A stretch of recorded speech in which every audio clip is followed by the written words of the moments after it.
राष्ट्रीय सुरक्षा नागरिक समाज पक्षरु केन्द्रापड़ा टाउन रे एक पराक्रम शोभायात्रा अनुष्ठित हो जाइछि। पौरांचल अंतर्गत बालाबाबा मठ निकटरू एक विशाल त्रिरंगा शोभायात्रा बाहरी सहर परिक्रमा करी शेषरे पुराना बस स्टाण्ड ठारे पहुंचिथिला।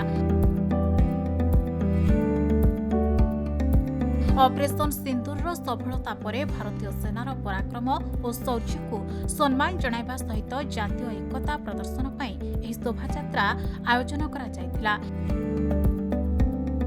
एथिरे केन्द्रापड़ा जिला बीजेपी सभापति शशांक शेखर सेठी, महाकालपड़ा विधायक दुर्गा प्रसन्न नायक, बीजेपी नेता भुवन मोहन जेना, गीतांजलि सेठी प्रमुख जोग देथिले।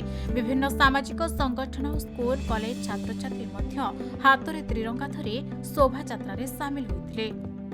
आज होची तिरंगा यात्रा, एकता अखंडतार प्रतीक तिरंगा।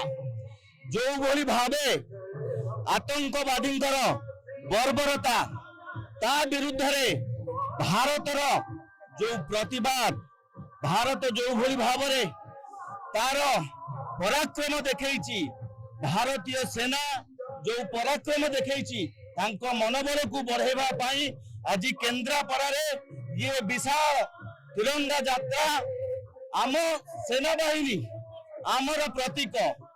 आमे तांकर मनोबल को बढ़ाइबा पाई आम दृढ़ नेतृत्व जहां पराकष्ट सारा विश्व आज चकित नयन अनेई बसी नरेंद्र मोदी समस्त कथा को समस्त वार्ता को आज जेतबले देश उपरे आतंकवादी जो भली भाव बर्बर कांड घटाई तार उचित जवाब दि जाइछि और आगा दरकार पड़िले घर भारत तेणु समस्त आज सारा देश आज एकत्रित अछंती।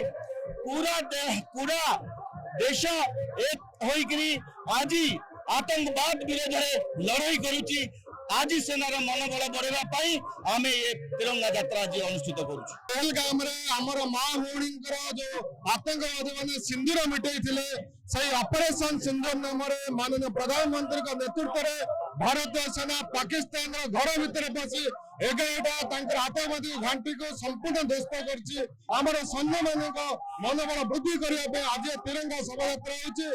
ओडिशा सारा समस्त जिले में भारतीय सेना मानक मनोबल वृद्धि पाए तिरंगा शोभायात्रा होछि। केन्द्रापड़ारू मलय कुमार साहू को रिपोर्ट, खबर ओडिशा।